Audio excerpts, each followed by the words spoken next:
इस धागे का सहारा लेकर तुम उस दशम द्वार में चढ़ जाना। ये धागा लगता है कच्चा, है बड़ा पक्का। मेरा एक शिष्य परसों बहुत नाचे, रात को घंटों तक नाचते रहे,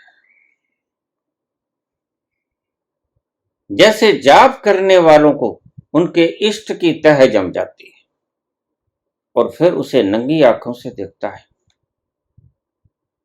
राधा नाच रही है, कृष्ण नाच रहे हैं, महारास चल रहा है। नग्न आंखों से देखने वाले बहुत मिलेंगे तुम्हें। ये सिर्फ अचेतन मन में दबी हुई तहें हैं जो तुमने जन्मों जन्मों से दबा ली।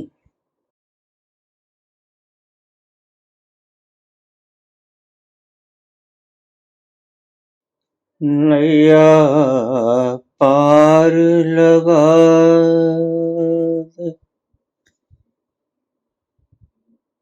गोविंदा गोपाल हरे।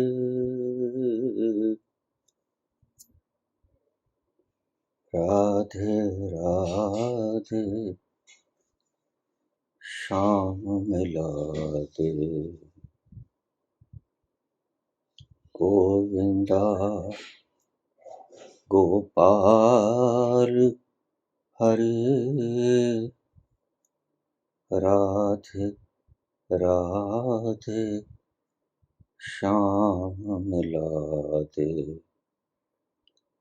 गोविंदा गोपाल हरि। मेरी नैया पार लगा दे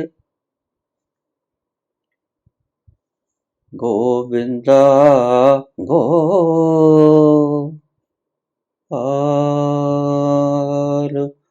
हरे।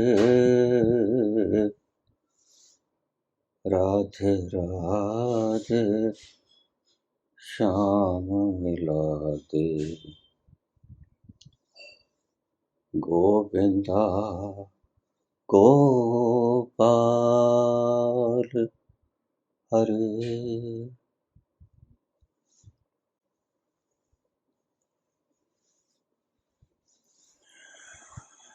मेरा एक शिष्य परसों बहुत नाचे, रात को घंटों तक नाचते रहे,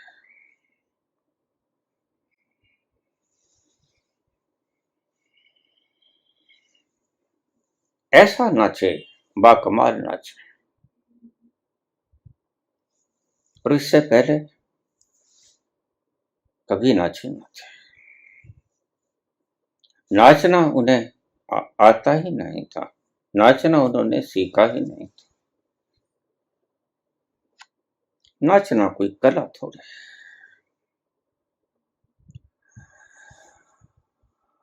नाचना तो एक भीतर का आवेश है,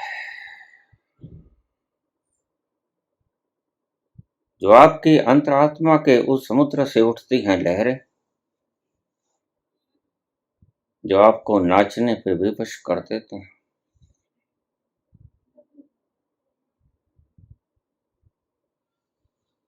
गाना गाया नहीं जाता,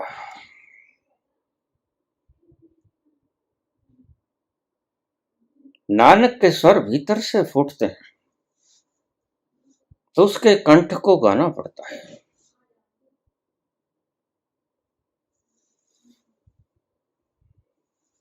तो उसने मुझसे कहा कि बाबा रात को बहुत नाचा, और मुझे तो नाचने का इल्म ही ना था। ऐसा नाचा, ऐसा नाचा, और मैं खुद हैरान था, ये नाचना कहां से आ गया।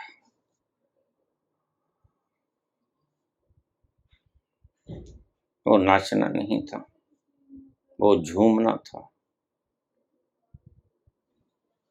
बोला, मुझे समझ आया उन लम्हों में कि मीरा नाची नहीं थी, मीरा को नाचना पड़ा था, नानक को गाना पड़ा था। नानक क्या करे, मीरा क्या करे, जब भीतर से वो तूफान आए, जब उसकी महकती तरंगें आपके रोम रोम को हर्षित और स्पर्शित करें, तो तुम भला कैसे रोक सकोगे अपने आप को। तुम्हें नाचना पड़ेगा। मीरा को नाचना पड़ा। मीरा कोई कलाकार नहीं, मीरा कोई नृत्यांगना नहीं, उसने कहीं किसी एकेडमी से नृत्य कला सीखी नहीं। लेकिन जब वो सर्वगुण संपन्न की लहरें आती हैं, तुम्हें घेर लेती हैं चारों तरफ से, तो फिर वो तुम्हें नचवाती हैं, तुम नाचते नहीं, तुम्हें नाचना पड़ता है।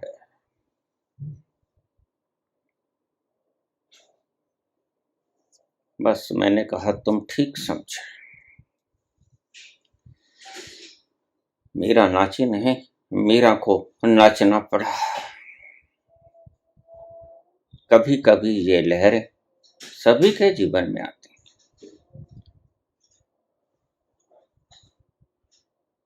कोई अछूता नहीं रहता इन लहरों से, क्योंकि सभी के भीतर वो सर्जनहारा विराजमान है।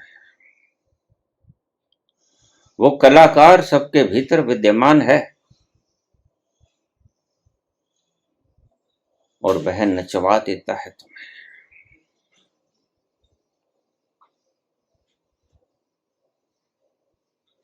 बोला मुझे थकावट भी नहीं हुई, उस नाचने से थकावट नहीं होती, उस नाचने से ताजगी आती है, उस नाचने से विश्राम, मुशक्कत नहीं, विश्राम।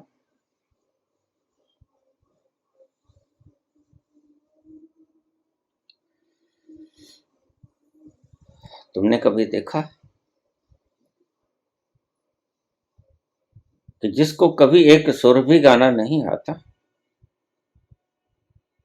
वह बाथरूम के भीतर गाने लग जाता है।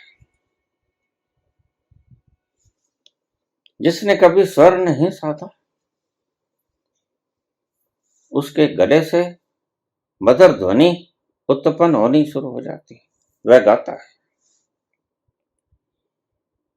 गाता है और गाता गाता सोचते हैं कि अरे मैं तो रफी से भी सुंदर गा सकता हूं, मैं तो लता से भी सुंदर गा सकता हूं। रफी मेरे सामने क्या है तुम्हें पता नहीं। ये स्वर लहरियां कहां से आई और क्यों आई।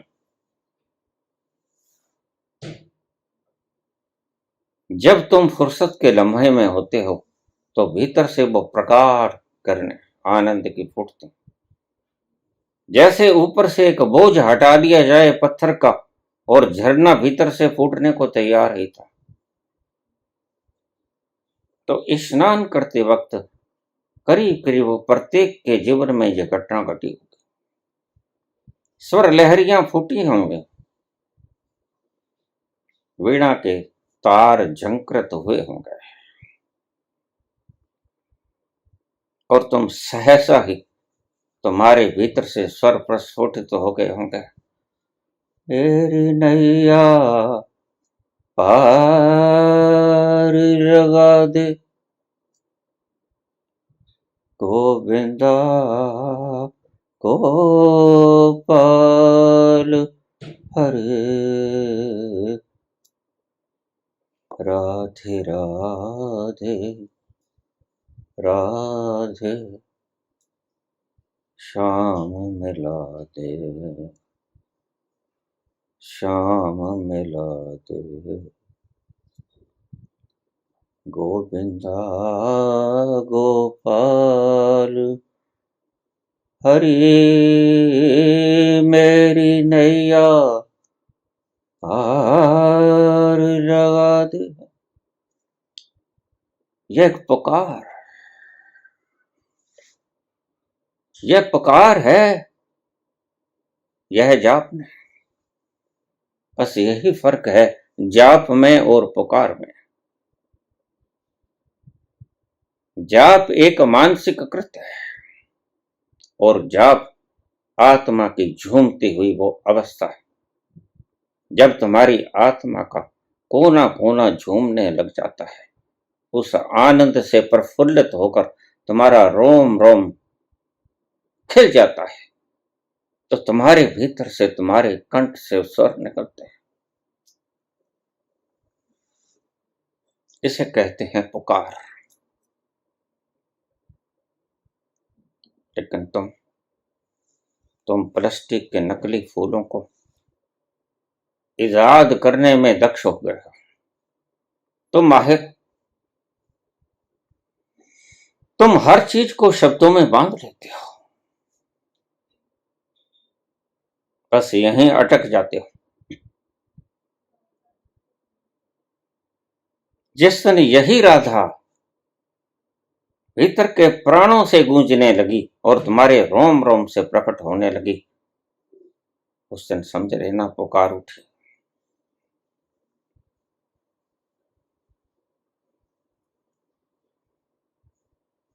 और जब पुकार उठती है तो वह प्यारा कहीं करीब होता है। यह एक लक्षण है। उस प्यारे के करीब होने का एक लक्षण है पुकार का उठना। ध्यान रखना, जिस घड़ी ये पुकार उठे उस वक्त सारे काम धाम छोड़ देना। इस पुकार से ज्यादा कीमती कोई अवस्था नहीं। बस वहीं ठहर जाना।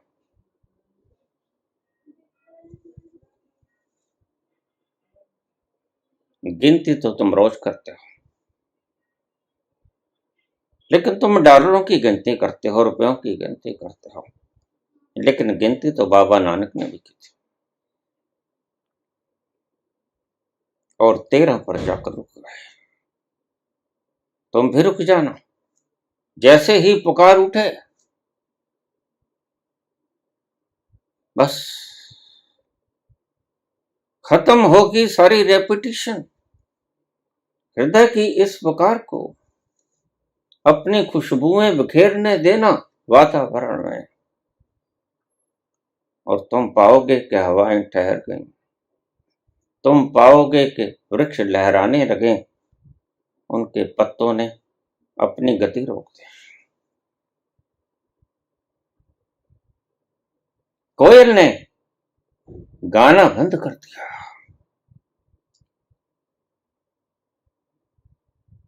पंछी मौन हो गए, 10 दिशाएं मौन हो गई।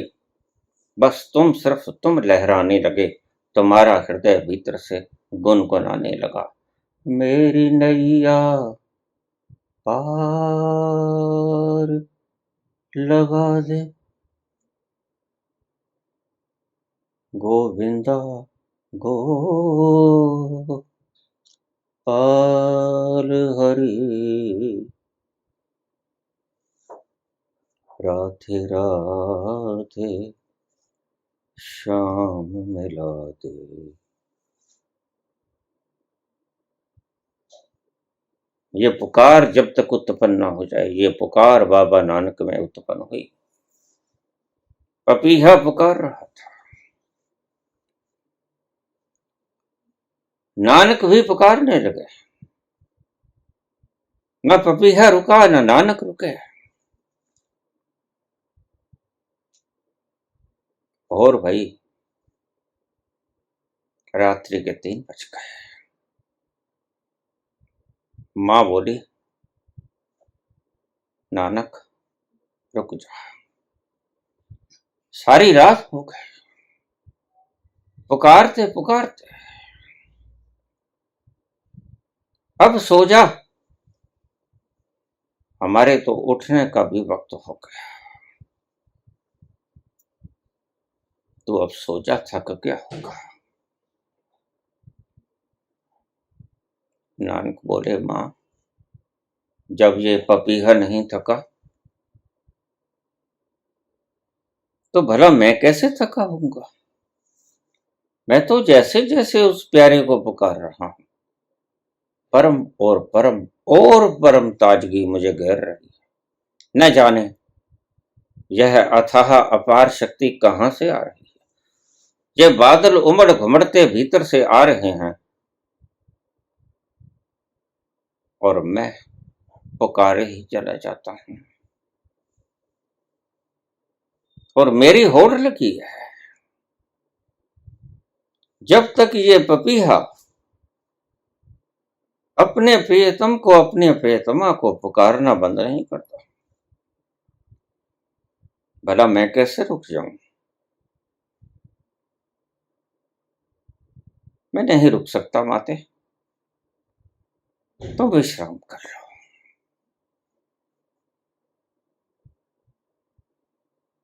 और नानक एक दिन सतोरी को उपलब्ध हो गए, और नानक एक दिन संबोधि को उपलब्ध हो गए।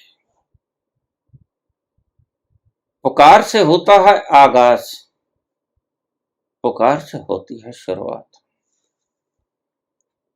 बस तुम पुकार से ही जाओ, पुनरुक्ति मत सीखो, पुकार सीख जाओ। पुनरुक्ति तुम्हें उलझा देगी, पुकार तुम्हें पहुंचा देगी। पुनरुक्ति मस्तिष्क की खोज है, पुकार अंत स्थल से आई हुई एक तरंग है।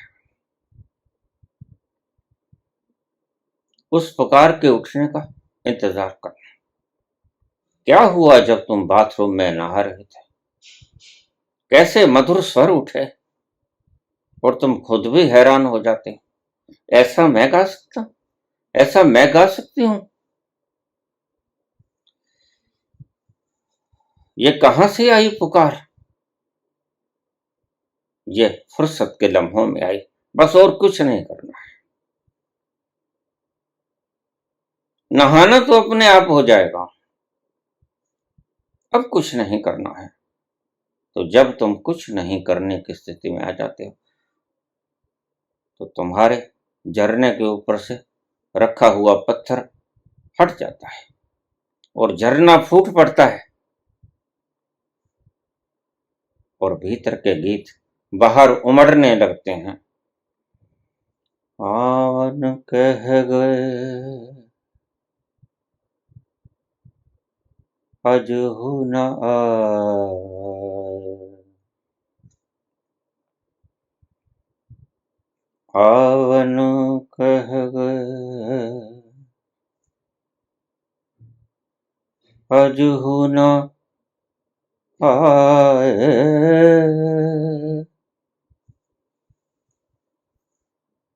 लीना ही मोरी खबरिया, लीना ही मोरी खबरिया, मोहे भूल गए सांवरिया।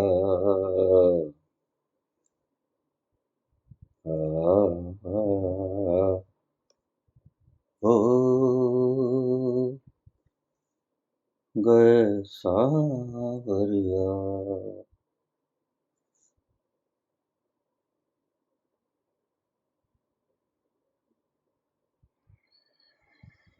आवन कह गए अजहु न आए,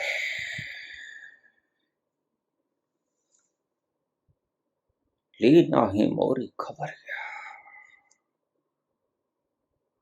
जय विरहा का प्रस्फुटित होना शुभ है। इस धागे का सहारा लेकर तुम उस दशम द्वार में चढ़ जाना। ये धागा लगता है कच्चा, है बड़ा पक्का।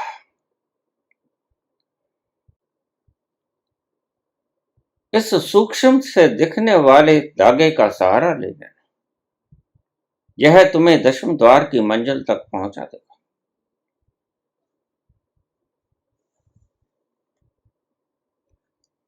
और भीतर से प्यार भी उठेगा, भीतर से शिकायत भी उठेगी, उलाहना भी आएगा। नैन कहे रो रो के सजना,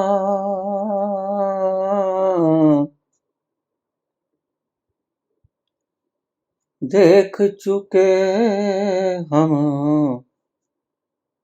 प्यार का सपना। नैन कहे रो रो के सजना,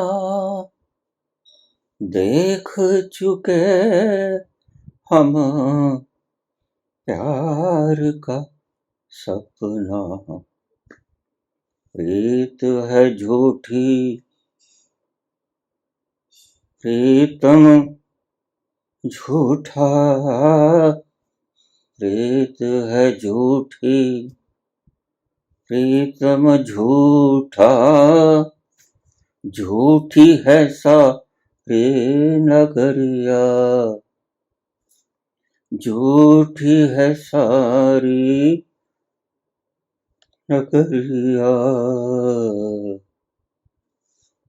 मोहे भूल गए सावरिया,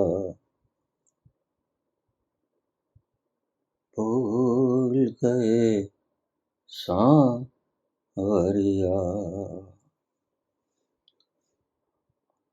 आवन कह गए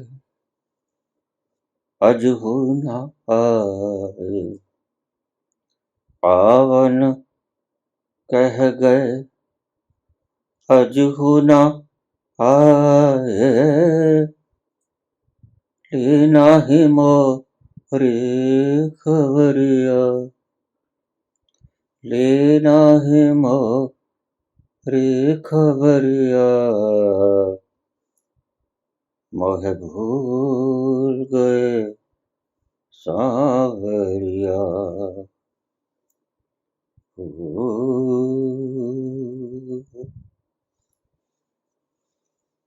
मैं कभी नहीं भूलता, लेकिन उलाहना उठता है।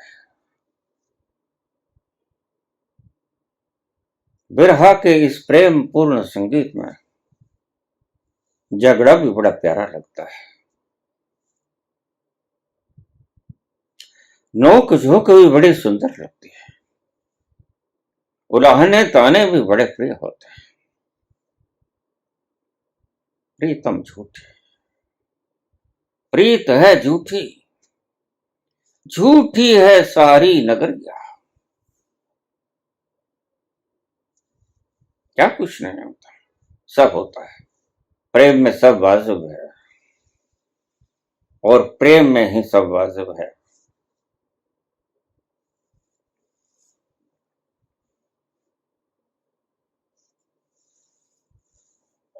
पूछा है रामकृष्ण परमहंस कैसे पहुंचे?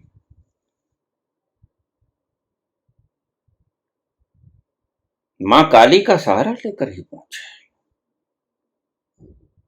साकार का सहारा लेकर ही पहुंचे।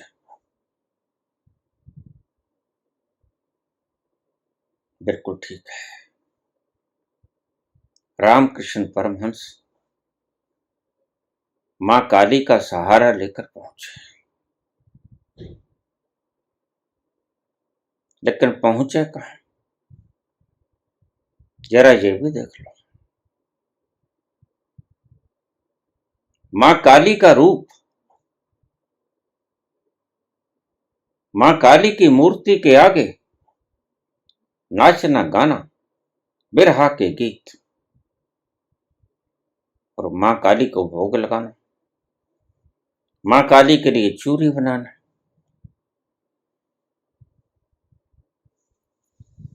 मां आएगी, आएगी तो खबर हो जाती थी उसे, तुम्हें भी पता चलेगा। कि थोड़ी सी झंझनाहट शुरू हुई है, आहट शुरू हुई है, और तुम्हारे कान खड़े हो जाएंगे उस आहट को सुनते ही।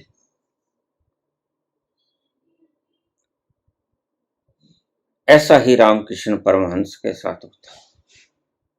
आहट होती, उसे पता चल जाता कि मां आ रही है। वह सारा साजो सामान तैयार कर लेता। मां आ जाती, खूब गाता, खूब रोता, खूब चिल्लाता।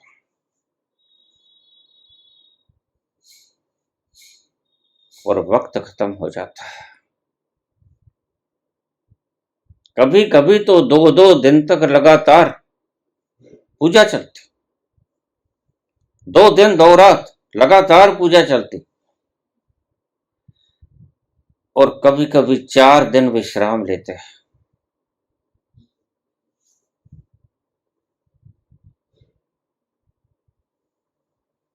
और मां को भोग लगाते हैं, चूरी बनाते, घी डालते, शक्कर डालते, और उसको अच्छी तरह से मिलाते और थोड़ा चख के देख लेते। कभी कभी चीनी कम लगती, थोड़ी और डाल लेते। थोड़ा सा घी कम लगता, थोड़ा सा और डाल लेते। यह सारा दृश्य वहां के प्रबंधकों ने देख लिया। ऐसी पूजा तो कभी किसी ने की नहीं थी। ऐसी पूजा करते हुए तो कोई पुजारी हमने देखा ही नहीं। और विशेषता ऐसा भोग लगाते हुए तो हमने किसी भी नहीं देखा। ये तो पाप कर रहा है। पहले जूठा कर देता है, फिर मां को खिलाता है। वो रोज आते जाते देखते, भीतर से उबाल बढ़ता गया। और एक दिन जाके रानी रासमणी के पास शिकायत करते, ये ऐसा करता है रानी, अपना जूठा प्रसाद मां को खिला देता है, हटा दो इसको, किसी और युक्ति के साथ पूजा करने वाले व्यक्ति को चुन लो।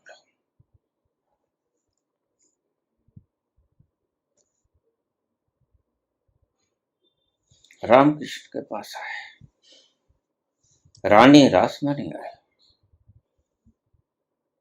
लेकिन जैसे ही रामकृष्ण के सामने खड़ी हुई, एक झरनाट हुई शरीर में, मुख से आवाज ना निकली। रामकृष्ण बोले, कहो रानी, कैसे आए थे? शिकायत है? ये तो ऐसा ही चलेगा। जो राजपथ सभी के लिए उपलब्ध हो, वह राजपथ विकृत हो जाता है। पूजा करने की विधि विलक्षण है, मेरी विधि विलक्षण है। मैं अलग से पूजा करता हूं और अलग से भोग लगाता हूं। खुद जिसे मेहनत मशक्कत से बनाता हूं जमाल, खुद जिसे मेहनत मुशक्कत से बनाता हूं जमाल, छोड़ देता हूं वो रास्ता, छोड़ देता हूं वो रास्ता आम हो जाने के बाद। सभी करते हैं, टल्ली तो सभी खड़काते हैं, और समय निर्धारित होता है, लेकिन मां जब आती है तो समय का पता कहां चलता है। रानी, समय समाप्त हो जाता है, और तुम कहोगे कि मैं जूठा कर देता हूं प्रसाद को। बिल्कुल ठीक है। मैं जब बच्चा था और मां मुझे चूरी बिल्कुल ऐसे ही खिलाती थी, और मां चूरी बनाने में घंटों लगा देती थी। उसमें घी डालते, उसमें शक्कर डालते और फिर उसे खाकर देखते। कभी कभी शक्कर और डालती थी, कभी कभी घी और डाल देती और फिर खा के देखती। हाँ, अब ये खाने के योग्य हो गया तो मां मुझे खिलाती।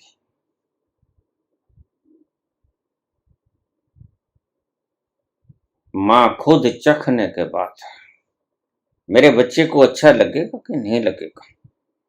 जब मुझे ही अच्छा नहीं लगा, जब मुझे ही चूरी अच्छी नहीं लगी, तो मेरे पुत्र को ये चूरी अच्छी कैसे लगेगी।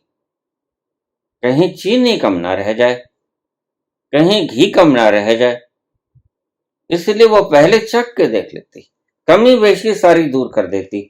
मैं वैसा ही करता हूं रानी। देवी मैं पहले चख के देख लेता हूं, ये मां के खाने के योग्य भी है या नहीं है। अगर खाने के योग्य होगी तो मैं खिलाऊंगा, अन्यथा मैं उसे ठीक करूंगा। तब से आदत है, क्या करूं। जो मुझे ही अच्छी नहीं लगती और कई बार तो मुझे अच्छी नहीं लगती, तो मैं और घृत डाल लेता हूं, मैं और शक्कर डाल लेता हूं, और जब मुझे स्वादिष्ट लगती है तब मैं मां को भोग लगाता हूं। भला इसमें क्या आपत्ति। रानी रासमणी ने प्रणाम किया, सजल नयनों से विदा लिया। जुबान बंद हो गई, एक शब्द भी उच्चारित न हो सका। रानी रासमणी वापस लौट आई। उसने जाते ही सबसे पहले काम किया कि अपनी मैनेजमेंट को हटा दिया कि जाओ तुम काम करें, तुम इस आदमी को समझ ही नहीं सके।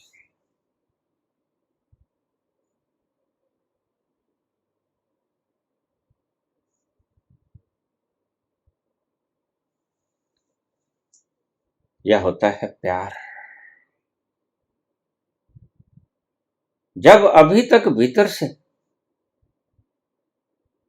वह विरह के संगीत उपजे ही नहीं, तो तुम नृत्य करोगे बिल्कुल नृत्यांगनाओं की तरह। जो कलाएं तुमने बाहर से सीखी किसी गुरुओं से, किसी नृत्यकारों से, किन्हीं नृत्यांगनाओं से, उन्हें दोहराओगे। बस ये तो सिर्फ यंत्रों का इधर उधर फेंकना होगा। लेकिन एक नृत्य ऐसा भी होता है, या उस बच्चे ने चखा रात को, कितनी देर नाचता रहा पता नहीं, और उसे कभी नाचना आता नहीं था। वह कभी नाचा नहीं था जीवन में, क्योंकि ऐसी बहार कभी आई नहीं। ऐसा गीत कभी भीतर से प्रस्फुटित हुआ नहीं था। किसी ने उस झरने के ऊपर से पत्थर कभी उठाया न था। आज पहली दफे वह पत्थर उठा और झरना फूट पड़ा, और खूब नाचा, खूब नाचा, खूब झूमा। और 2 दिन तक ये खुमारी छाई रही।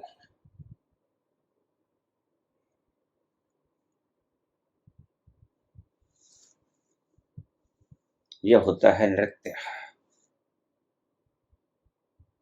तुम नृत्यांगनों का नृत्य और मीरा के नृत्य को मिला मत लेना। तुम तथाकथित राधा राधा करने वालों को और भीतर से राधा राधा, राधे राधे श्याम मिला दे,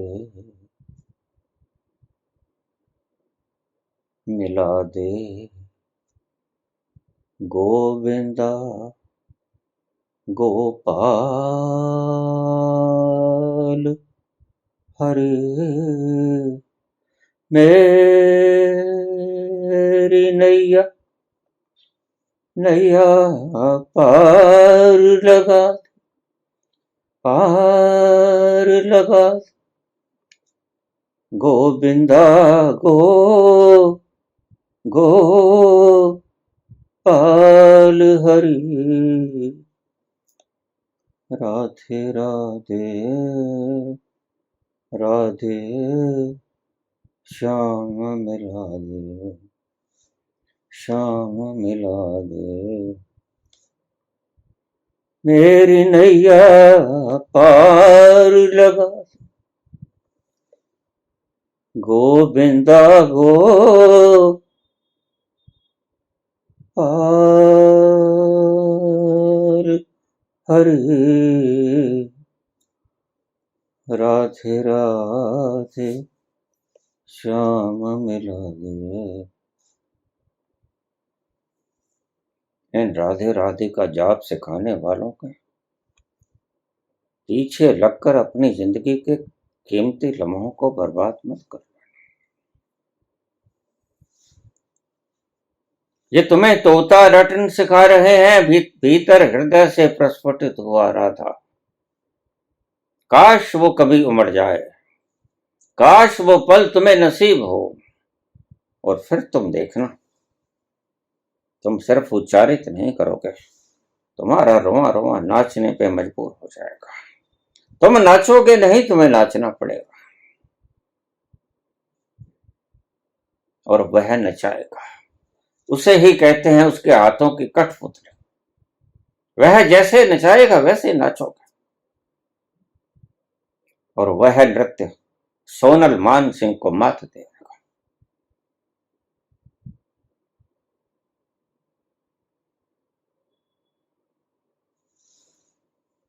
जो नृत्य मीरा कर सकती है, वह नृत्य परमात्मा के दरबार से आता है।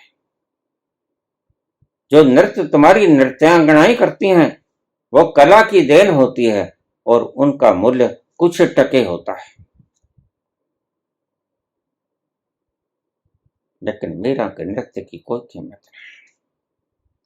बेशकीमती हीरे भी बराबर में तुल जाएं, तो मीरा के नृत्य का पलड़ा भारी रहेगा।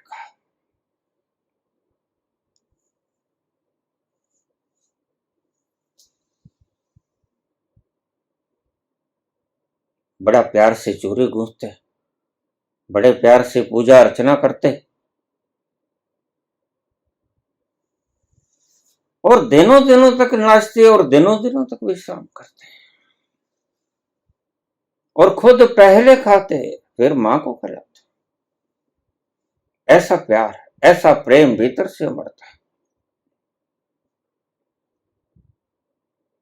तो पूछा है कि रामकृष्ण कैसे पहुंच गए? बिल्कुल पहुंच गए, लेकिन ध्यान रखना, ये दो तरह की समाधियां होती हैं। एक निर्विकल्प समाधि, होश उसमें भी नहीं रहती, मदहोशी उसमें भी छाई रहती है, मिठास उसमें भी उमड़ती है, प्रेम के बादल, रस के बादल उसमें भी उमड़ घुमड़ करते हैं। अमृत की बारिश वहां भी होती है, जिसे सविकल्प समाधि कहते हैं, लेकिन वो टूट जाती है। रस बड़ा है, प्रेम बड़ा है, झरना बड़ा बहता है अमृत का, गगन मंडल से टपकती है अमृत की धारा, और तुम्हें नहला जाती है, लेकिन वो सविकल्प समाधि है। यह तुम्हारा अंतरिम छोर पड़ाव नहीं, जहां जाकर तुम स्थिति प्रज्ञ हो जाओ, जहां जाकर बस तुम ऐसे ठहरे कि ठहर ही जाओ, फिर और कोई रास्ता नहीं, फिर और कोई गंतव्य नहीं, फिर चलने को कुछ रहा नहीं, फिर मंजिल आ गई, फिर विश्राम का स्थान आ गया।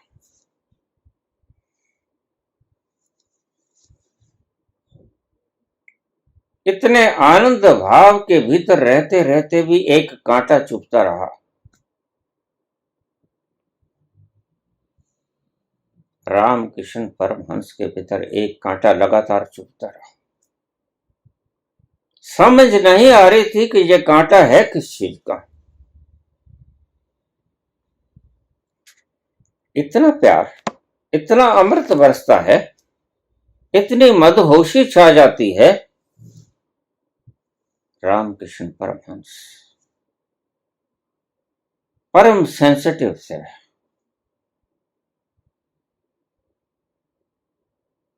जहां से गुजरते उसके शिष्य पहरे से कह देते,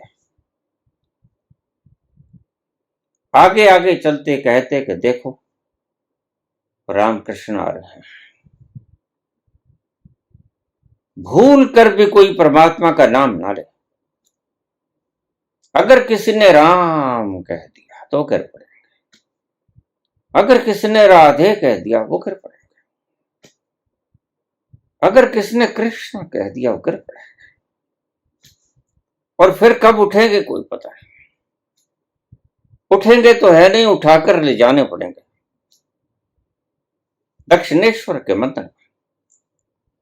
इसलिए कृपा करना, तुम सब हट जाओ, दर्शन कर लेना दूर से, लेकिन बोलना कुछ मत।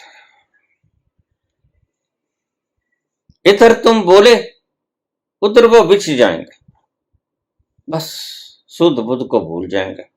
इतने गहरे गए हुए सविकल्प समाधि का अंतरिम छोर था।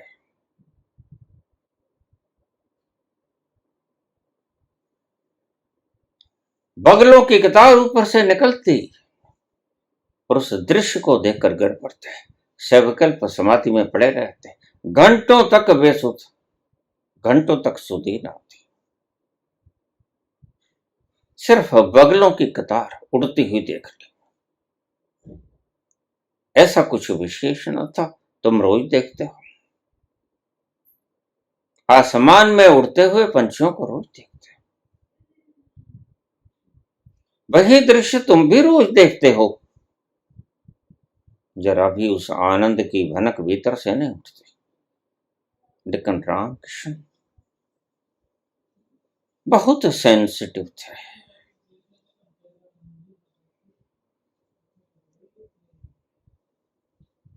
लेकिन एक कांटा, एक कांटा, जैसे जनक के भीतर एक कांटा, सब है, लेकिन क्या है जो नहीं? क्या है जो कांटा बनकर चुभ रहा है? क्या है जिसे चूक रहा हूं? कुछ तो है, क्योंकि परिपूर्णता और समग्रता हृदय की तृप्ति में समाती नहीं। कुछ है जो अभी तृप्ति में कमी। लगता है भोजन पूरा खा लिया, लेकिन यह भी लगता है कि तृप्ति पूरी हुई नहीं। क्या है जो अभी शेष पाना बाकी है? सभी से पूछते। दक्षिणेश्वर के मंदिर में बहुत से संत आके रोकता है। उनके रहने की, खाने पीने की व्यवस्था उसमें रानी रासमणी की तरफ से थी। कुछ लोग रुकते, कुछ लोग न रुकते। यह तो एक शूद्र के द्वारा बनाया गया मंदिर है, यहां का भोजन करना त्याज्य है। वो नहीं रुकते। लेकिन कुछ संत ऐसे थे जो रुकते, जिनकी वेद बुद्धि खत्म हो गई थी, वो रुकते। एक दिन तोतापुरी नाम के एक संत आए। जिस तल पर रामकृष्ण परमहंस 24 घंटे रहते थे, उस तल पर प्रत्येक व्यक्ति कभी न कभी रोज आता है। कुछ लम्हे रोज आते हैं तुम्हारे जीवन में, जिस घड़ी तुम रामकृष्ण परमहंस होते हो। बिल्कुल वही सेंसिटिविटी, बिल्कुल वही खुमारी, वही आनंद, तुम्हें पता नहीं चलता। तो रामकृष्ण परमहंस ने अपनी व्यथा सभी से कहते, तोतापुर से भी कहते, प्रभु सब है, आनंद बड़ा है, मां आती है, बड़ा नाचता हूं, बड़े भाव विभोर होके गीत गुनगुनाता हूं, पूजा करता हूं, भोजन कराता हूं, और जब चली जाती है तो बड़ा दुख होता है कि क्यों चले गए, अभी और नाच लेता।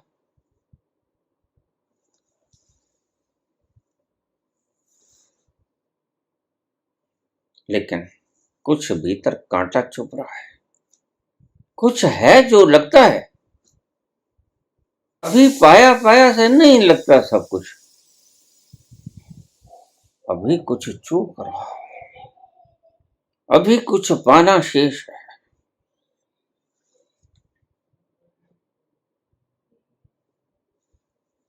तोतापुरी तो सर्वगत है, तोतापुरी उस मुकाम को छू गए थे जिस मुकाम को मनीषी ऋषि छू लेते हैं। घूमने के उद्देश्य से निकले थे, शायद कोई प्यासा मिल जाए, कोई तड़पता हुआ मिल जाए। मेरे पास शीतल जल है, मैं उस जल को पिलाकर उसकी प्यास को शांत कर सकता हूं। ये घुमक्कड़ जो होते थे संत, उनका यही मंतव्य होता था, वो तो तुम्हारे पास ना सकेंगे, तुम ही चलो ढूंढो, तुम ही खोजो। बुद्ध भी निकले, महावीर भी निकले, नानक भी निकले। खोजो, ऐसे कौन से प्यासे हैं जिनको उस प्यारे की तड़प है, और सभी ने खोज लिया है। कोई ना कोई तो मिल ही जाता है, कहीं ना कहीं तो प्रभु को आशिक इंतजार में होता है, कोई प्यासा मिल ही जाता है, लेकिन पानी उसे नसीब नहीं होता। पानी के नाम पर सफेद पन्नों पर लिखी हुई काली शाही की इबारतें मिलती हैं कि जिन्हें तुम पूछते हो, गीता, कुरान, पुराण, ग्रंथ, वो मिलते हैं, उसमें कुछ नहीं होता, काले अक्षर भैंस बराबर।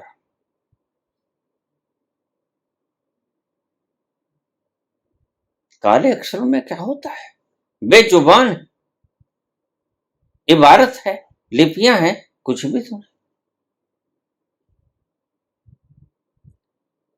जिंदा गुरु की तलाश होती है जिन्हें, और पता होता नहीं वह जिंदा गुरु है कहां।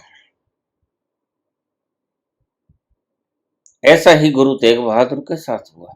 माखन शाह लुबाना ठगी खा गए, गुरु ना मिला, गुरु तो बाहर बैठे थे पांडार लगाए। गुरु और गुरु के शिष्य तो आवाजें दे रहे थे, आ जाओ, हम हैं, नौवें गुरु हम हैं, तुम आ जाओ हमारे पास।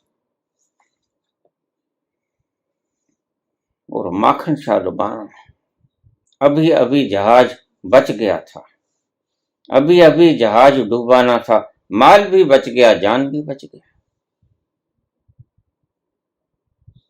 और मन्नत मांगी थी ये रुक जाए तूफान, सकुशल सब कुछ रह जाए तो सो अशरफी दान करूंगा, हे नौवें गुरु, नौवें पातशाह, सो अशरफी दान करूंगा। दान क्या भेंट करूंगा, और बच गया। जहाज किनारे लगा, अपने सामान को संभाला और चला, सबसे पहले गुरु को उसकी भेंट दूंगा, फिर घर जाऊंगा। देखा गुरु की तलाश में एक पंडाल लगा था, वहां गुरु बैठे थे, त्रिपुंड सजा रखे थे, टोपियां सजा रखी थी किस्ते नुमा, शिष्यों की भीड़ थी, आवाजें मार रहे थे, यही सच्चा गुरु है, यहीं आ जाओ। और ध्यान रखो, जिसे अभी शोहरत की जरूरत हो, जिसे शिष्यों की जरूरत हो, जो आवाजें हाँकता हो, आ जाओ, वह गुरु नहीं। तो कोई वासना का देवता साकार रूप धर के बैठ गया है अपनी वासनाओं की पूर्ति के हेतु। उनका कोई निहित स्वार्थ है, वो खुद जानते हैं, तुम भी जानते हो। तो माखन शाह लुबाना ने कहा, कौन जाने, यही गुरु हो। लेकिन देखा तो आगे पूरी पंडालें लगी थी और दूर दूर से आवाजें आ रही थी। ये सब व्यापारी थे,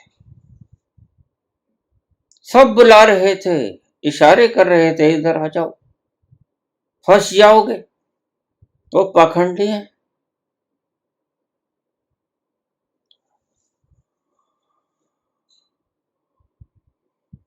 गुम हुआ,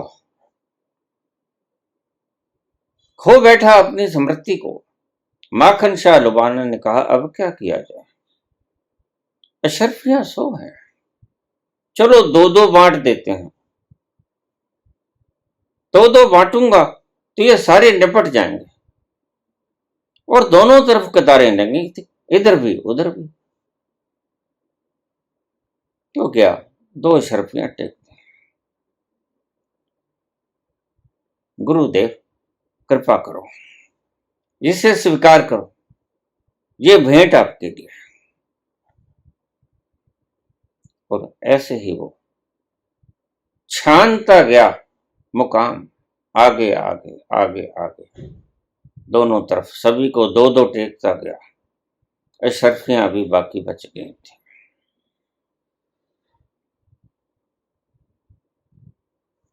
जब सारे पंडाल खत्म हो गए तो एक व्यक्ति वहां से गुजरा। डुबाना, क्या बात है, सारी कहानी सुनाई उसने। तो उस व्यक्ति ने कहा, वो सामने एक गुफा है, निर्जन, वहां कोई नहीं जाता, थोड़ी दूर पड़ेगी, वहां चले जाओ। एक पागल सा दिखने वाला, वैसे भी तेगु कमला कहते थे उसे, तेग बहादुर का नाम था, तेगु, तेगु कमला। ऐसे लोग पागल ही होते हैं, जिन्हें सुधी बुद्धि नहीं रहती वो पागल ही तो होते हैं। तुमने कभी एल्बर्ट आइंस्टीन को देखा? क्या उसके पास कंघी नहीं थी? उसके बाल तुम्हें अस्त व्यस्त मिलेंगे, पागलों की तरह उसके बाल बिखरे हुए मिलेंगे। किसका फुर्सत है? E is equal to MC square, इसी में उलझ के रह गया और दुनिया को एक बहुत भारी पारितोषिक दे गया। आज दुनिया उसके ऋणी है। कौन देखता है परिधानों को, कौन देखता है वेशभूषा को, त्रिपुंडों को, कौन देखता है टोपियों को? कोई नहीं देखता। तो चला गया निर्जन कुटिया के भीतर। देखा तो छोटा सा द्वार था, हल्का सा पुश किया, दरवाजा खुल गया। भीतर मस्त भाव से बैठे हुए हरि गुण गा रहे गुरु तेग बहादुर बैठे,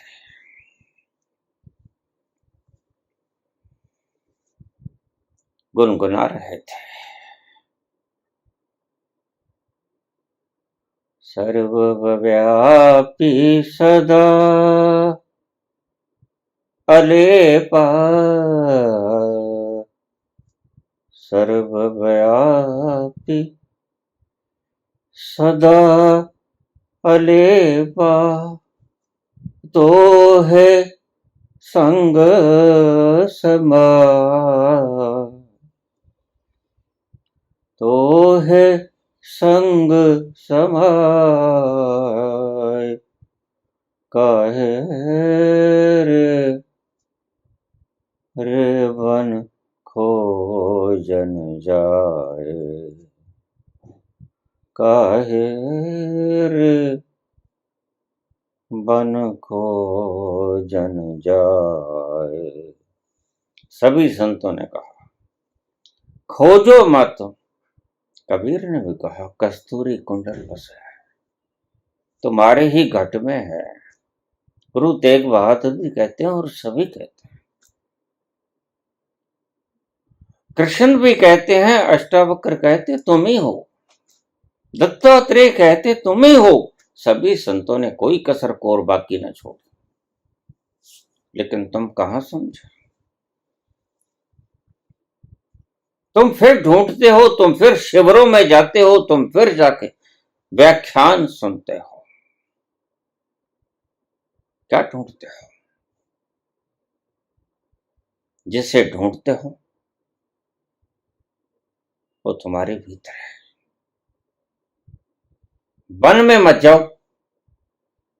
भीतर उतर जाओ।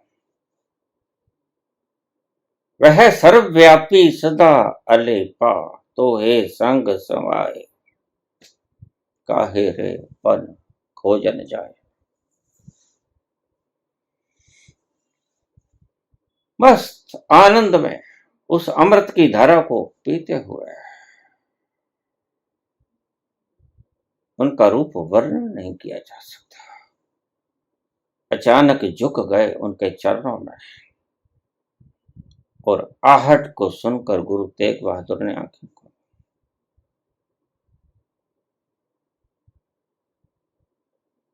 दो अशरफियां निकाली गुरु तेग बहादुर को भेंट कर।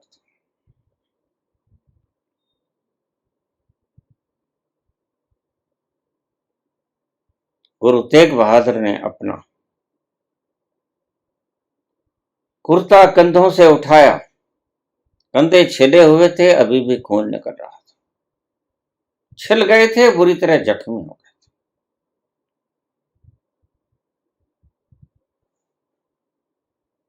गुरु तेग बहादुर बोले माखन, सुखे सो तो दे में दो।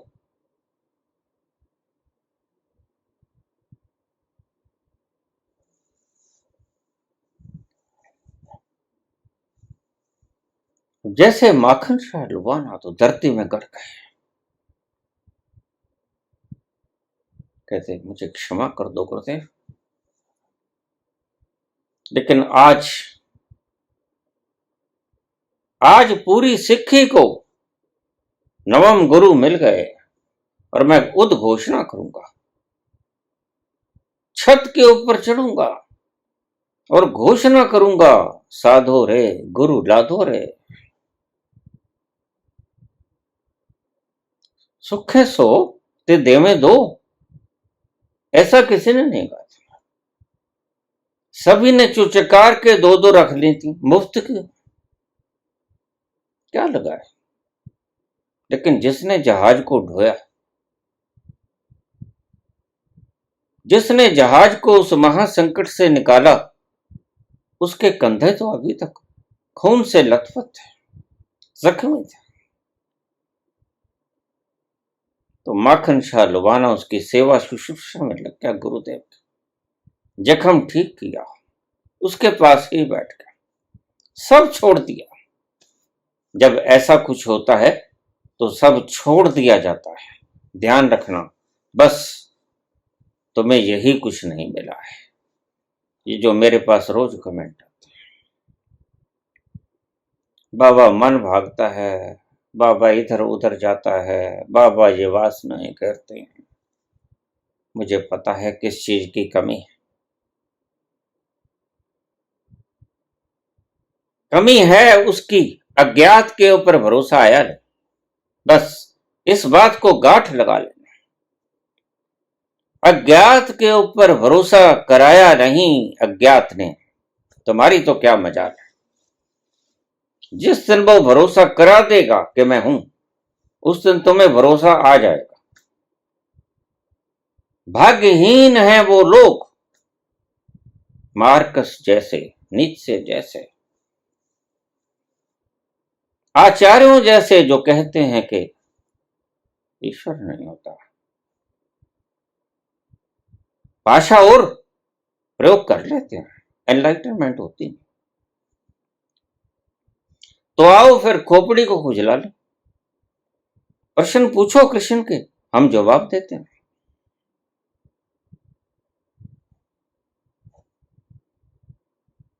जहां आकर तर्क की धारा मिट गई, जहां आकर मन मर गया, मन ने दम तोड़ दिया, तो अमन आ गया। मन मरा तो अमन आया, और जहां अमन आया वहां विश्वास है। ऐसी घटना जिसके साथ भी घट गई, फिर शंका का है। एक अज्ञात व्यक्ति कोठड़ी में बैठा हुआ अपने तप में संलग्न, उसे क्या पता कि मैंने क्या मन्नत मांगी है। और फिर ये जख्मी कंधे, ये सबूत है। झरनाटा सा उठा, बस यही चूक रहे हो तुम। अगर यही हो जाए, अगर उस अज्ञात के प्रति विश्वास हो जाए, और विश्वास तुम्हारे करने से नहीं होगा। ये जो लोग कहते हैं कि मान लो कि वो है, ठीक है वो है, मान लो, बिल्कुल मान लो। ये मत मानो कि वह नहीं है, क्योंकि वो है। सत्य को मानना कोई गलत भी नहीं है, लेकिन सत्य के मानने पर ठहर जाना ये गलत है। फिर मान लो कि वह है और उसकी खोज करो कि वास्तव में है। और जो मान लेंगे मार्कस और नीत्शे और चारवाक को वो नहीं है, वो तो आगे ही ना चल पाएंगे, उनकी यात्रा तो रुक गई। बस यही उनको दंड मिला। इस अनोखे प्यारे अनुभव से वो चूक गए। ये भीतर की आनंद की लहरें उनके भीतर प्रस्फुटित न हो सकी, वो नहा ना सके इस प्रेम के सागर में। यही दंड है उनके लिए। नास्तिक को इससे बड़ा दंड और क्या है। ये मंदिर, गुरुद्वारा, ये मस्जिद जाने वाले लोग नास्तिक,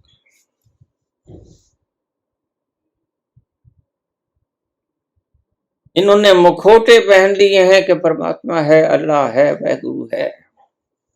जाना है नहीं, मान लिया और मान के ठहर गए। मानना कोई बुरा नहीं, मानो, लेकिन मानने से बात खोजो। ना मानना गलत है, क्योंकि वह है। न मानना गलत है, सही मानना बिल्कुल सही है। मानो, बिल्कुल मानो, सत्य को मानो। जैसे ए अनार, मान लो, कोई हर्ज क्या है। लेकिन ये मत मानो कि ए सिर्फ अनार का ही होता है, ख सिर्फ खरगोश का ही होता है, ग सिर्फ गमले का ही होता है। ये मत मानो। ये मानो कि क कमल का होता है। ये मत मानो कि क कमल का ही होता है। जहां गलती खा जाते हो तो सत्य को मानने में कोई हर्ज नहीं। परमात्मा है, बिल्कुल ठीक है, मान लो। परमात्मा नहीं है, ये गलत है, ये मत मानो। संत यही कहता है कि मानने से शुरू करना होगा, लेकिन क्या मानने से शुरू करना होगा? सत्य मानने से। और सत्य क्या है? कि वह है। और जिन्होंने जाना उन्होंने स्टैंप लगाई और उन्होंने कहा कि तुम कहते कागज की लेखी और मैं कहता आंखन देखी। मैं स्टैंप लगाता हूं कि वह है, बिकॉज आई हैव सीन, मैंने देख लिया है। और कृष्ण तो कहते हैं कि मैं ही। और संत जो वहां पहुंच जाता है वह उद्घोष करता है, अहम ब्रह्मस्म। मंसूर उद्घोष करते हैं, अनर हक मैं ही, मैं परमात्मा, मैं खुद खुदा। यह सत्य है, इसको मान लेने में कोई हर्ज नहीं। हर्ज वहां है कि तुम इसको मानने में रुक जाते हो, फिर उनकी छवियां करते हो, फिर किसको विष्णु की शेष नैया की सैया पे सवा देते हो, लक्ष्मी को पांव दबाने लगा देते हो, किसी को उल्लू पे बैठा देते हो, इतनी बेइज्जती, किसी को गधे पे बैठा देते हो। ऐसा कुछ करना मूर्खता की निशानी है। बस इन्हीं चीजों से डरते हैं संत कि तुम मान तो लो, लेकिन फिर कथावाचक मत बन जाना। ये कथावाचक तुम्हारा धन भी लूट लेंगे, तुम्हारी सोचने की शक्ति भी लूट लेंगे, तुम्हारा समय भी लूट लेंगे, सब लूट लेंगे, तुम्हें मलंग कर देंगे।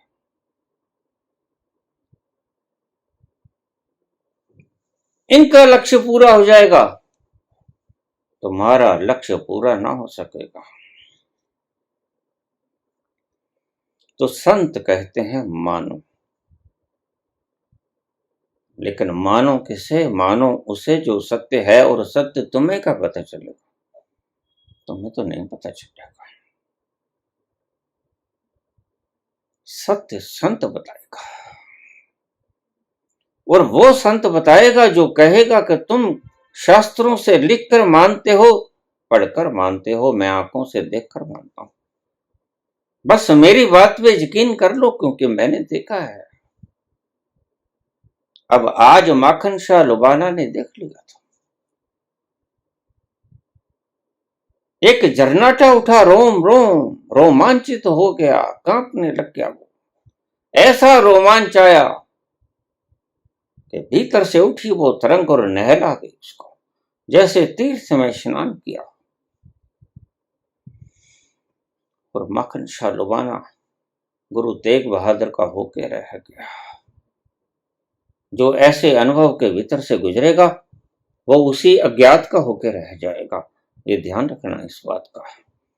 बस तुम तब तक उसके नहीं होते जब तक तुम्हें विश्वास नहीं होता, और विश्वास कराएगा भी वही, तुम्हारे ढूंढने से विश्वास नहीं होगा। इसलिए बाबा ने कहा, इसलिए तुलसी ने कहा, सो जाना हूं जिसे देखूं चेन्नई। तुम्हारे कुछ हाथ पांव चलाने, तुम्हारा तड़पना और तुम्हारा प्रयास कोई काम नहीं पड़ेगा, वही जानेगा जिसे वो जनाना चाहता है। कर्मी आवे कपड़ा, नदरी मोख सवार। मुक्ति का दरवाजा उसके लिए खुलेगा जिसके ऊपर उसकी नजर हो जाएगी। उसकी नजर के बिना तुम्हें विश्वास भी नहीं होता। वह जिसे चुन लेगा तो ही तुम्हें विश्वास होगा, अन्यथा तुम विश्वास करोगे कैसे? जिसने खुद नहीं देखा वह तो सिर्फ कथावाचक है, उसका तो कथा कहने का कोई निहित स्वार्थ है, और तुम्हारा कथा सुनने का भी कोई निहित स्वार्थ है। ध्यान रखने, यह स्वार्थ दोनों तरफ होता है। लोभी गुरु लालची चेला, दोनों नरक में ठेलम ठेल। तुम भी दुख के मारे हो, वो भी दुख के मारा है बेचारा। वो भी अरबपति खरबपति होना चाहता है, तुम भी अपने रोगों कष्टों से मुक्त होना चाहते हो। दोनों में सैकाम भाव है, ना उसकी डिमांड है, ना उसकी डिमांड करने की प्रतिभा, डिमांड पूरी करने की प्रतिभा गुरु में है।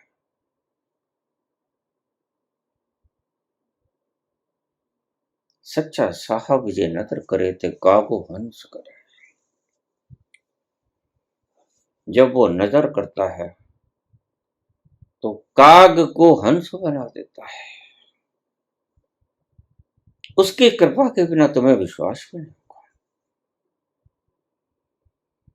देखिए क्या हुआ, कैसा हुआ, कैसे घटित हुआ, कैसे जहाज डगमगाया, तूफान भीषण आया, उसने मन्नत मानी और पहुंच गया गुरु तेग बहादुर के पास। ये सब लीला। इसीलिए टॉलस्टॉय कहते हैं all the events are predetermined. सभी घटनाएं पूर्व निश्चित हैं, तुम्हें पता नहीं चलता, बस तुम्हारी खोपड़ी तर्क करती। अगर पूर्व निश्चित है तो फिर ये कैसे होता है, अगर पूर्व निश्चित है तो फिर ये कैसे नहीं होता है। बस इन्हीं वाद विवादों में उलझे उलझे तुम जीवन को समाप्त कर लेते हो। तुम मुद्दों से भटके रहते हो, तुम मुद्दों के ऊपर कभी आते हैं। खुद को जानना तुम्हें कभी चाहा नहीं, अन्य अन्य मुद्दों के ऊपर भटकते रहे। जो संसार तुम्हें भटकाता है।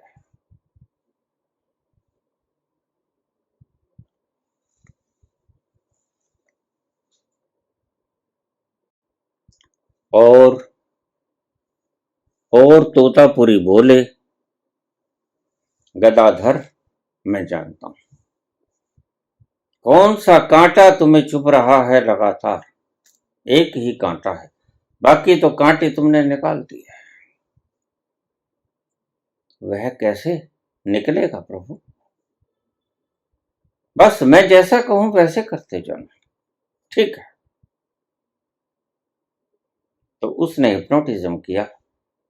भीतर उतरते गए रामकृष्ण परमहंस, पूछते गए अब क्या आ गया, अब क्या आ गया। अब माता आ गई। अंतरिम तल पे माता बैठी हुई थी, अचेतन भरा हुआ था मां की यादों से। क्योंकि सारी उम्र मां का ही गुणगान किया, मां का ही स्मरण किया, अचेतन में तह जम गई थी। जैसे जाप करने वालों को उनके इष्ट की तह जम जाती है और फिर उसे नंगी आंखों से देखता है। राधा नाच रही है, कृष्ण नाच रहे हैं, महारास चल रहा है। नग्न आंखों से देखने वाले बहुत मिलेंगे तुम्हें। ये सिर्फ अचेतन मन में दबी हुई तहें हैं जो तुमने जन्मों जन्मों से दबा ली।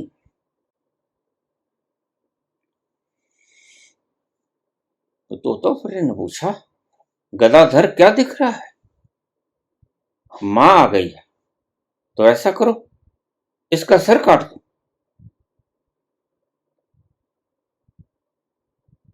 झिंझोड़ दिए गए और झट से बाहर आ गए। हैं, तुमने क्या कहा? प्रभु, सारी उम्र इनकी पूजा की और इनकी कृपा के कारण मैं यहां तक पहुंचा। बहुत प्रसन्न हूं, बड़ा आनंदित हूं। तो फिर तोतापुरी ने कहा, फिर मेरी क्या जरूरत है, मुझे आज्ञा दो। नहीं नहीं, लेकिन एक कांटा तो चुभ रहा है। तो वही कांटा तो निकाल रहा हूं, तुम क्यों नहीं निकालने देते? ऐसे करते करते एक हफ्ता बीत गया, 6 दिन बीत गए। बस अब एक दिन के लिए और रहना था तोतापुरी में। वे तो गुमक्का थे, तलाश में थे कि कोई मिल जाए प्यासा, उसे पानी पिलाता।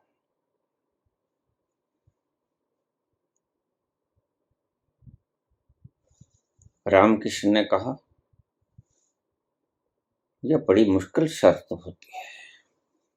तुम कहते हो मां की गर्दन काट दो, जिसको सारी उम्र चूरी खिलाई, जिसकी याद में आंसू बहाए, जिसकी याद में इतना आनंद आया, बिरहा में इतना रोया, और आने पर इतना प्रसन्न हुआ, झूमा, नाचा, उसकी गर्दन काट दूं? बिल्कुल उसकी गर्दन काट दो, क्योंकि यह तुम्हारी मन की कल्पनाएं हैं। कल्पनाओं की सतह जम गई है तुम्हारे अचेतन में, इसे काटना होगा गदाधर। यह तो असंभव है गुरुदेव, यह नहीं हो सकता। कैसे काट दूं गर्दन मैया की? जरूरत ही नहीं होती। तो तोतापुरी बोले, ठीक है, मैं तो आज रात यहां हूं, कल सुबह भोर भाई चला जाऊंगा। फिर किसी और गुरु की तलाश करना है। नहीं गुरुदेव, ये नहीं होगा। तो ठीक, कोई बात नहीं, मैं कल सुबह चला जाऊंगा। अगर तुमने आज्ञा का पालन करना हो तो मुझे रोक लेना, अन्यथा मैं कल सुबह चला जाऊंगा। और सुबह हुई, तोतापुरी जाने लगे। गदाधर ने रोक लिया, नहीं गुरुदेव, मत जाओ। अब जो होगा देखा जाएगा। इस कांटे को निकालना आवश्यक है। अगर तुम चले गए तो फिर पता नहीं कब कौन आएगा। किसी का कोई भरोसा नहीं।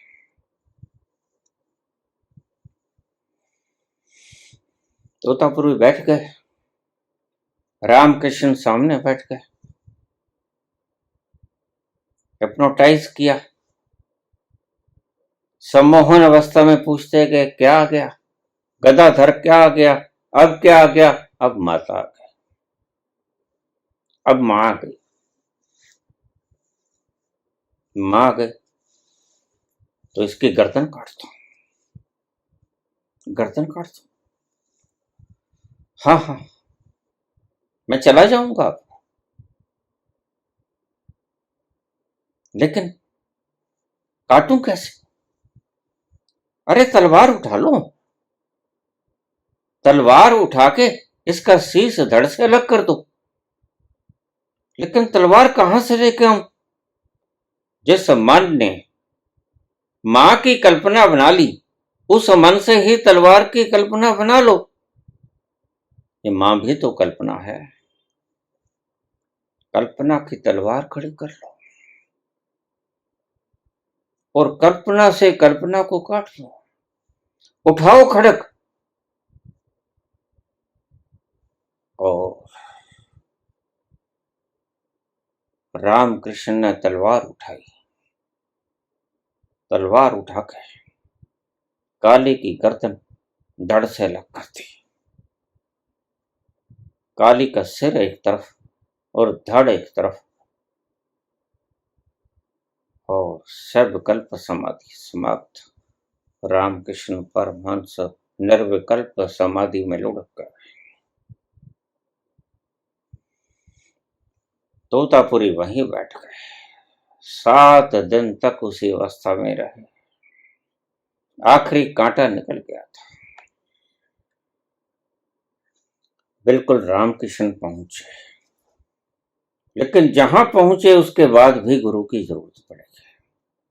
और गुरु की जरूरत जब तब पड़ेगी तो अभी गुरु की जरूरत पैदा करो। फिर भी तो गुरु की आवश्यकता पड़ेगी। इतना उपद्रव करके, इतने खेल खेल के, इतने खिलौने बना के भी तो खिलौने तोड़ने पड़ेंगे। तो पहले से ही निर्माण करना बंद कर दो, जितने बन गए उनको काट दो। यही उपाय है। अभी तो कोई ज्यादा खिलौने बने भी नहीं,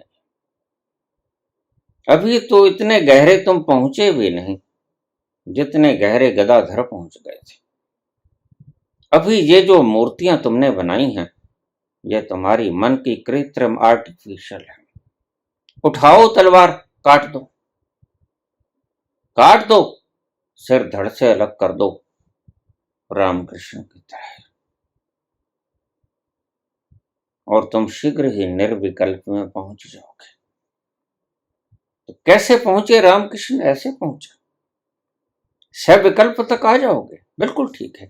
मान्यता के द्वारा आ जाओगे, बिल्कुल ठीक है। लेकिन फिर मान्यताओं के द्वारा सविकल्प समाधि में जाकर भी निर्विकल्प तक जाने के लिए तुम्हें गुरु की तलाश तो फिर भी करनी पड़ेगी, और अब भी गुरु की तलाश करनी पड़ेगी, और फिर भी गुरु की तलाश करनी पड़ेगी। गुरु की तलाश तो करनी ही पड़ेगी, अब कर लो कि फिर कर लो। तो क्यों नहीं तुम अभी से ही शुरू कर देते?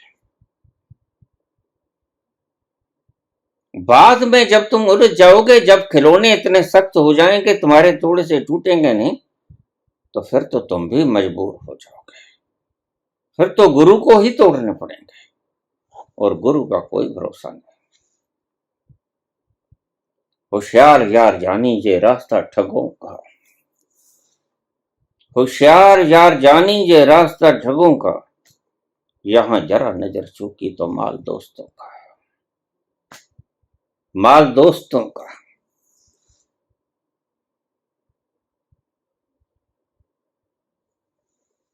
गुरु को ही तलाशना है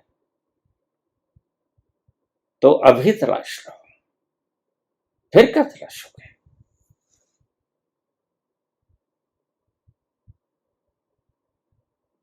धन्यवाद।